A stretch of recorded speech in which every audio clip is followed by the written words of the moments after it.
Salam sejahtera bagi Bapak Ibu sekalian di mana saya berada. Pada kesempatan ini saya akan menyampaikan 4 cara hidup untuk berkenan kepada Allah. Itulah tema yang saya sampaikan supaya kita bisa mengerti bagaimana cara kita menata hidup ini untuk Allah bisa memberikan kita jalan keluar atas setiap kesukaran hidup. Dan tentunya untuk mencapai keberhasilan atau kesuksesan harus kita mengerti cara-cara apa yang harus kita miliki, yang harus kita terapkan dalam hidup ini. Karena itu mari kita melihat 4 cara ini dari Injil Yohanes pasal 15. Injil Yohanes pasal 15 ayat yang kelima, saya akan menyampaikan ada 4 cara hidup untuk berkenan kepada Allah. Demikian bunyi sabda Allah, Yohanes pasal 15 ayat yang kelima. Akulah pokok anggur dan kamulah ranting-rantingnya. Barang siapa tinggal di dalam aku dan aku di dalam dia, ia berbuah banyak, sebab di luar aku kamu tidak dapat berbuat apa-apa. Inilah firman Tuhan. Berarti hal yang pertama, cara pertama kita berkenan kepada Allah, yaitu bersekutu dengan dia. Sebagaimana pokok dan ranting, mereka tidak saling terpisah antara satu dengan lain, tetapi ada kesatuan antara pokok dan ranting. Ranting itu berbicara tentang manusia, pokok itu bicara tentang Allah. Karena itu ketika kita bersatu dengan Allah, maka segala tantangan hidup, segala apapun yang kita kerjakan tentu akan mencapai hasil yang luar biasa. Oleh karena itu mari kita melakukan evaluasi hidup. Setiap orang menginginkan untuk berhasil, tetapi caranya untuk kita berhasil khususnya dalam Tuhan adalah harus kita mengerti dengan benar.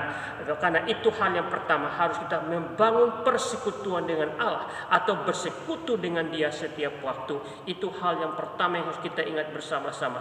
Hal yang kedua, untuk berhasil dalam Tuhan, maka kita harus tinggal di dalamnya. Jika kamu tinggal di dalam aku dan firmanku tinggal di dalam kamu, berarti pada waktu kita sudah bersekutu dengan dia, maka kita akan mengenal Allah, mengenal dia, sumber segala pemberi kehidupan, pemberi berkat, pemberi jawaban atas setiap doa-doa yang kita naikkan kepada Tuhan. Tetapi bagaimana cara untuk kita mengenal dia lebih dalam? Maka harus tinggal di dalam dia. Artinya firman-Nya tinggal di dalam hati kita, dan ketika kita firman sudah ada pada kita, maka dia akan berkenan kepada kita tinggal dan Allah tinggal di dalam kita. Itulah yang menjadi prinsip dasar. Kita harus tinggal di dalam dia, dan dia tinggal di dalam kita melalui perenungan firman Tuhan atau membaca firman Tuhan setiap waktu. Itu prinsip yang kedua yang harus kita miliki, yaitu tinggal di dalam Allah. Orang yang tinggal di dalam Allah berarti dia kesukaannya adalah selalu berdoa, selalu baca firman Tuhan, dan pada bagian pertama itu bersekutu dengan Allah. Ini yang harus kita bangun. Kita membangunnya dalam hidup kita, baik secara persekutuan skala besar maupun skala kecil atau secara pribadi.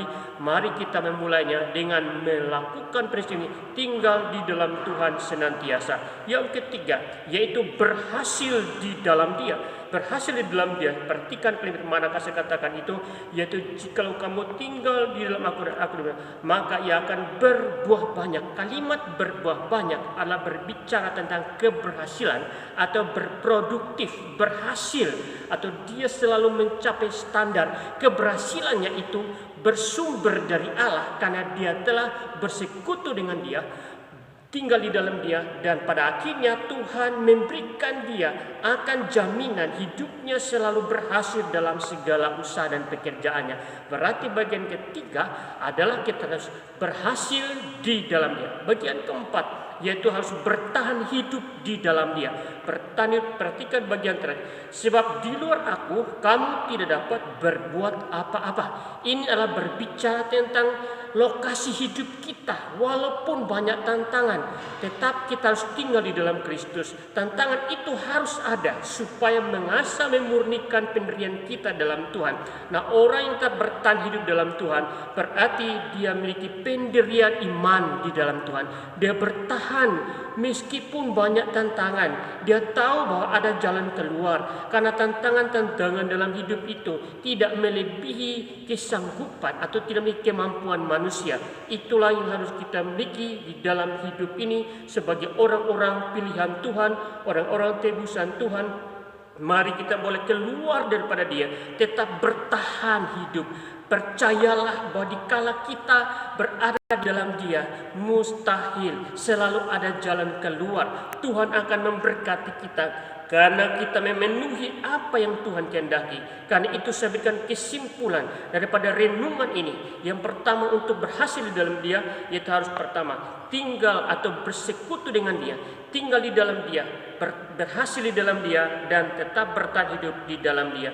Kiranya firman Tuhan ini menyegarkan iman kita untuk kita melakukan evaluasi hidup supaya kita lebih berhasil di dalam Dia, lebih berkenan kepada Allah. Itulah yang Ia inginkan dari kita, orang-orang yang telah percaya kepadanya. Tuhan Yesus memberkati. Amin.